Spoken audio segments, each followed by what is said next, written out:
Une quatrième journée d'action, la première un samedi, pour que tout le monde puisse manifester contre la réforme des retraites en France. Alors les syndicats espéraient rallier un maximum de personnes. 240 défilés organisés à travers le pays, de Nantes à Nice en passant par Paris, où 500 000 personnes ont manifesté selon la CGT. Pour la préfecture de police, ils étaient 93 000. Alors au-delà de la bataille des chiffres, c'est un niveau de participation record dans la capitale française. Au niveau national, 963 000 manifestants selon le ministère de l'Intérieur. Plus de 2,5 millions selon la CGT. Alors on va en parler de cette réforme, de cette mobilisation avec nos invités. Bienvenue Stéphane Rosès. Bonjour. Vous êtes le président de CAP, enseignant à Sciences Po Paris. Vous êtes aussi auteur de Chaos, essai sur les imaginaires des peuples. Et avec vous Jean-François Amadieu, bonsoir. Bonsoir. Vous êtes sociologue, spécialiste des mouvements sociaux, entre autres. Alors avant de vous laisser la parole, on va tout de suite retrouver l'envoyé spécial de France Info, Gilles Papin, qui est place de la Nation, où il y a encore des personnes qui se retrouvent donc pour cette manifestation. Alors Gilles, qui manifestait? Des jeunes, des familles, des personnes qui n'avaient pas l'habitude d'être là? Eh bien, c'est une mobilisation qui a réuni des gens d'horizons très divers. Tout d'abord, les salariés habitués des cortèges qui, eux, étaient sous les bannières syndicales. Mais aussi des gens qui sont descendus spontanément, qui, eux, n'ont pas l'habitude de manifester. Et puis aussi des familles. Beaucoup de familles qui ont profité de ce samedi pour montrer leur opposition à cette réforme des retraites. Le tout dans une ambiance plutôt bon enfant, malgré quelques échauffourées en milieu de cortège où des Black Blocs ont incendié quelques poubelles et une voiture. Côté chiffres, vous l'avez dit, 500 000 personnes selon la CGT, 93 000 selon la préfecture. Et ça, c'est un record, car mardi dernier, ils étaient, selon la préfecture, 57 000. Il semble donc que le pari des syndicats de mobiliser un samedi ait été atteint. Pour l'heure, quelques milliers de personnes sont encore ici, autour de moi, sur la place de la Nation. Une place qui devrait être évacuée d'ici 19 h par les forces de l'ordre. Merci Gilles Papin, donc en direct de la place de la Nation à Paris. Alors une journée de mobilisation inédite, on l'a dit, c'est un samedi, donc un week-end, beaucoup de monde. Est-ce que la démonstration de force voulue par les syndicats est réussie? Jean-François Amadieu. Ouais, écoutez, on n'avait aucune idée de ce que ça pouvait donner un samedi. C'est pas du tout habituel. Et puis, il faut rappeler qu'il y a quelques jours, il y avait déjà une manifestation. Mardi, oui. Bon, bilan, c'est mieux que ce que les services de renseignement avaient pronostiqué. C'est un niveau de participation qui n'est pas le maximum atteint au mois de janvier. Mais c'est très bien, on approche du million, enfin en prenant les chiffres du ministère de l'Intérieur. C'est plutôt un succès et surtout il faut ajouter le fait que c'est dans une ambiance extraordinairement bon enfant, très familiale, avec des profils très différents qu'on a vus dans les défilés, en particulier à Paris. Donc c'est un succès du point de vue de la forme, du point de vue de l'élargissement de la base des manifestants. Ça c'est très important, c'est pas du tout le profil habituel du manifestant, de militant encarté. Cet élargissement... C'est très différent. Oui, c'est vraiment... On est très loin des gilets jaunes. Avec des images extraordinaires qui ont circulé toute la journée, au fond de gens, j'allais dire monsieur ou madame tout le monde avec ses enfants ou ses adolescents. Et ça, c'est quand même, de ce point de vue, un véritable succès. C'est plutôt un succès dans l'image que ça donne. Un succès dans l'image, et justement, est-ce que ça peut inquiéter le gouvernement, le fait qu'il y ait beaucoup de monde, des personnes différentes, c'est-à-dire des familles, comme vient de me le dire M. Amadieu?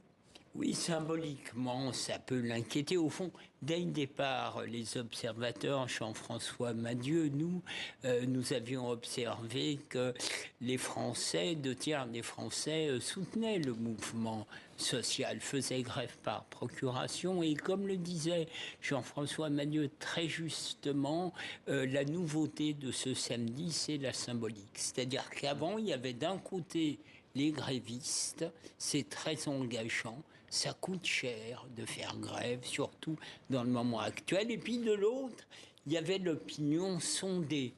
Et là, on voit symboliquement un pont qui est établi entre les grévistes, sans lesquels rien n'est possible, et puis l'opinion publique. des secteurs. Et Jean-François, on va être confronté à ça quand en mars, il va y avoir des débuts de blocage le 7 du mars, pays. effectivement, Voilà. l'intersyndicale, ils ont mais décidé je suis ça. tout à fait d'accord avec ce que dit Jean-François. La symbolique est un peu inquiétante parce que l'opposition de gauche, notamment la NUPES, peut faire de graves erreurs en termes d'image. Là, c'est contrebalancé parce que c'est le côté bon enfant. On peut venir avec ses enfants, contrairement à la période l'allemand, on peut manifester sans trop de dommages. Et donc, voilà.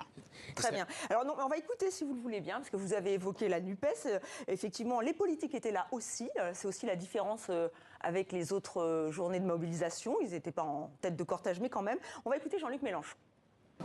Les macronistes traitent les gens comme du bétail.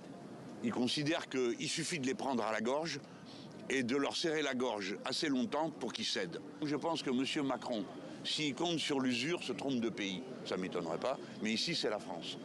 Et le peuple en France a un tempérament rebelle, alors à plus forte raison ici qu'ailleurs. Voilà pour cette déclaration de Jean-Luc Mélenchon. Il a beau jeu de manifester et de se mettre effectivement en porte-à-faux avec contradiction avec Emmanuel Macron. Oui, il faut souligner que Jean-Luc Mélenchon s'exprime également à chaque manifestation, souvent de Marseille, parfois de Paris, lorsqu'il y a des manifestations en semaine organisées par les organisations syndicales. Donc il est toujours très présent. Mais d'autre part, il faut aussi voir toute la différence entre ce qui s'est passé aujourd'hui, ce samedi, à Paris par exemple, et ce qui se passait lorsque Jean-Luc Mélenchon et la France Insoumise cherchaient à mobiliser le samedi également. Ça n'avait rien à voir et ils ne parvenaient pas à mobiliser. Donc, avec si les vous voulez, jeunes, ça a été... même le Figaro disait que finalement, ils avaient quand même réussi à mobiliser les jeunes. Sur l'ensemble du territoire, ça reste très limité. Mais vous avez raison quand vous avez raison de souligner les jeunes, en effet. Et d'une certaine manière, là, ce qui était frappant aujourd'hui, c'est qu'on trouve des familles, on trouve beaucoup de gens au-delà de 40 ans, on trouve toute une France du travail et même des retraités. Ceux qui sont absents, en effet, il y a une partie des Français qui ne sont pas présents. C'est clair que c'est une partie d'ailleurs de l'électorat de la France insoumise, mais ça va être des jeunes. C'est aussi une partie de la périphérie des grandes villes qui ne sera pas forcément présente. Donc c'est pas toute la France n'était pas là, mais c'est la France qu'on a vue dans les manifestations aujourd'hui pour appuyer ce que Stéphane Rosès disait tout à l'heure. Finalement, c'est comme si les sondages avaient été incarnés dans la rue, parce que d'habitude c'est très abstrait les sondages. On dit les gens sont pas, ils sont contre la réforme, oui, mais d'habitude on les voyait jamais.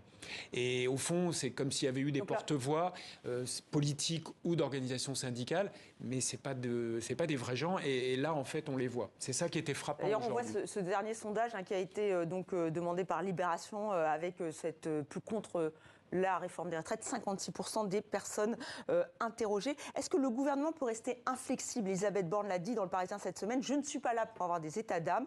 Est-ce que c'est tenable, cette position?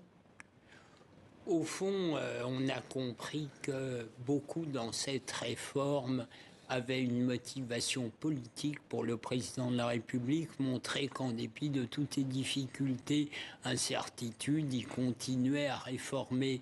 Il y a une sorte de pathologie en France chez nos gouvernants, très différente de ce qui se passe dans les autres pays. C'est que dans les autres pays, les gouvernants s'appuient sur leur peuple ou une partie du peuple. Or, pour nous, pour des raisons qui remontent loin dans notre histoire, nos gouvernants seraient légitimes s'ils arrivaient à contraindre la nation comme si seuls les gouvernants savaient ce qui est bon, comme si les Français étaient un peu des neuneux. Donc pour vous, c'est d'une tour d'ivoire.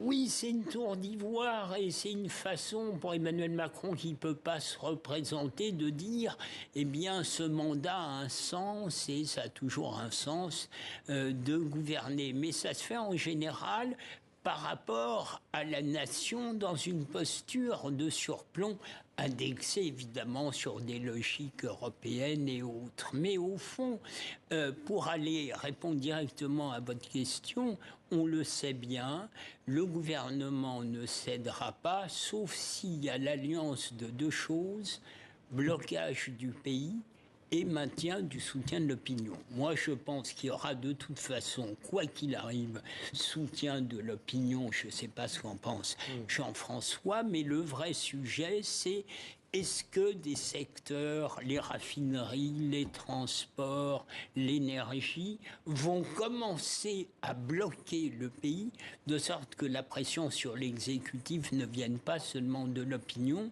mais des milieux économiques disant bon bah ça suffit les frais. C'est ce qui s'était passé en 95. Alors justement, les syndicats l'ont dit, le 7 mars, ils sont prêts à bloquer le pays, à lancer une grève. Alors on verra quels sont les secteurs qui vont suivre. Vous avez raison.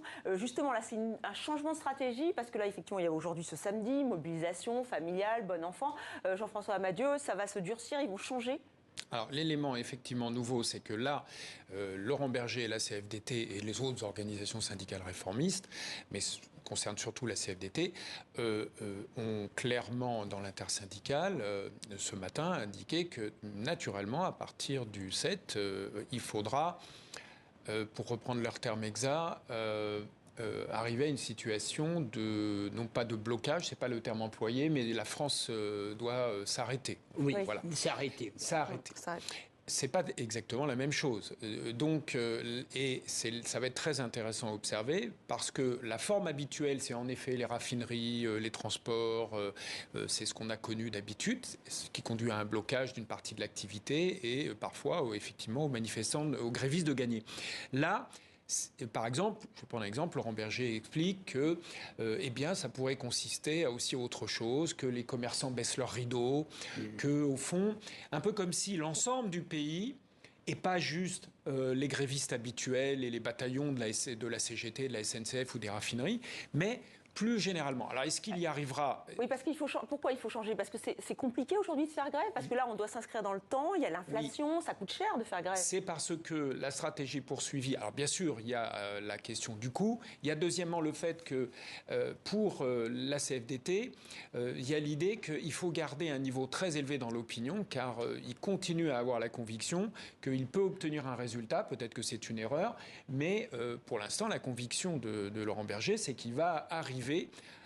Alors, pas forcément simplement par les manifestations, mais aussi par la pression sur les parlementaires. Les organisations syndicales ont envoyé un courrier à chaque parlementaire. Ils n'ont pas cessé depuis quelques semaines de dire qu'il fallait pas d'obstruction, qu'il fallait notamment étudier l'article 7 sur le report de l'âge légal. Vous avez raison. Et voter, les syndicats veulent absolument qu'il y ait un vote. Pourquoi provoquer un vote à l'Assemblée et arriver à ce vote ? Parce qu'il faut que chaque parlementaire soit mis devant ses responsabilités. Vous avez remarqué que de plus en plus, on s'achemine vers un système à l'américaine, comme font les syndicats américains, où on donne les noms, on montre comment votent les membres du Congrès. Donc à chaque fois, et on est en train d'observer ça en France, ce qui évidemment met une pression. Par exemple, aujourd'hui, c'est un samedi, les députés étaient dans leur circonscription, ils ont vu comment ça se passe sur le terrain. Quand vous avez un tel degré d'incompréhension et de mobilisation, évidemment, les parlementaires sont ennuyés parce que d'habitude, vous savez, il y a une majorité solide au Parlement. C'est pas le cas cette fois-ci. Oui. Donc toute la stratégie consiste en s'adossant sur cette popularité du mouvement à exercer une pression sur des parlementaires fragiles qui peuvent se dire que là, ça va être compliqué. Et vraiment, c'est très nouveau en France, par exemple. Vous savez que les syndicats français n'ont jamais osé donner les noms des parlementaires. Aujourd'hui, c'est des médias. Jean-François Amadieu, ce qui est surprenant aussi, c'est qu'en finalement, il y a peu de syndiqués en France. Alors là, ils disent qu'il y a de plus en plus de gens qui s'inscrivent, mais on a le taux de syndicalisation, le français, l'un des plus bas d'Europe. Donc vous nous dites qu'en fait, là, entre guillemets, ils profitent de la fragilité parlementaire pour reprendre le dessus. Les syndicats français avaient commencé à reprogresser à nouveau depuis à peu près un an. Dans l'opinion, ça allait un peu mieux. Mais vous avez raison, faible taux d'adhésion. C'est pas ce qui se passe en ce moment qui va bousculer les choses. Même si les gens prennent leur carte en ce moment, on ne va pas aller très loin. Mais par contre, en termes d'opinion, nos syndicats français n'étaient pas bons par comparaison avec ce qui se passe aux États-Unis ou même dans d'autres pays. Donc on était en dessous. Il est tout à fait vraisemblable qu'ils vont de là progresser spectaculairement, je pense, dans l'opinion. Les gens vont faire confiance parce que là, ce que vous avez sous les yeux, dans cette convergence syndicale, c'est extrêmement fort. Et je pense que l'opinion va très rapidement changer à l'égard des organisations syndicales à ce train-là. Alors Stéphane Rosès, est-ce que le gouvernement, alors je vous ai plus ou moins posé la question, mais est-ce qu'ils vont lâcher du lest? Ils ont commencé sur l'index senior, sur les carrières longues. Est-ce que vous pensez que là, ils ne vont pas pouvoir tenir? Le point de blocage, c'est les 64 ans. C'est d'ailleurs ce qui tient Laurent Berger, car son congrès lui a dit il ne faut pas céder là-dessus. Et comme lui a dit, si la loi est votée, sur la même ligne. on arrêtera. Lui, il a besoin d'obtenir une victoire, sinon le mécontentement de la base sociale risque de se retourner contre lui qui arrêtera sitôt la loi votée.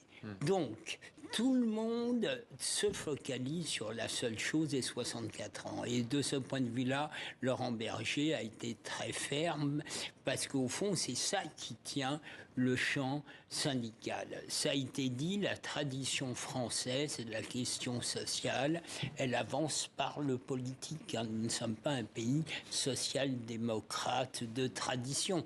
Donc, c'est pour nos téléspectateurs étrangers, en France, c'est toujours le politique qui a donné le là au social. Mais effectivement, quand il y a des mouvements sociaux, les mouvements sociaux obtiennent plus que dans des pays à très forte syndicalisation, parce que là, tout se met en ébullition. Mais là, politiquement, et c'est le politiquement, est-ce que c'est possible quand on voit qu'il y a plus de 16 000 amendements qui doivent être regardés, quand on voit le tohu-bohu qu'il y a au Parlement, est-ce que à l'Assemblée nationale, est-ce que là, politiquement, on peut avancer? C'est l'attitude des syndicats, vous l'avez dit. Jean-François l'a un peu dit, la nouveauté, c'est que au fond, les Républicains devaient voter comme un seul homme.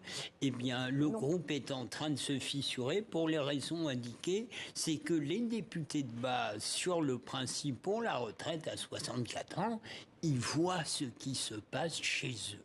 Et chez eux, à peu près les 2/3 des Français, en tout cas les plus actifs chez eux, sont opposés à cette réforme. Donc le pari des syndicats, c'est une nouveauté depuis, car la tradition de la charte d'Amiens, c'est qu'il y aurait d'un côté le syndicalisme et de l'autre la politique. Effectivement, là, comme les politiques, la gauche est faible, les syndicats disent il faut s'en occuper, parce que les sondages disent aussi que, par exemple, la NUPES sont les acteurs politiques en qui les Français ont le moins confiance dans cette bataille contre les retraites. Arrivent en premier les organisations syndicales et la NUPES, elle est tout en bas de tableau.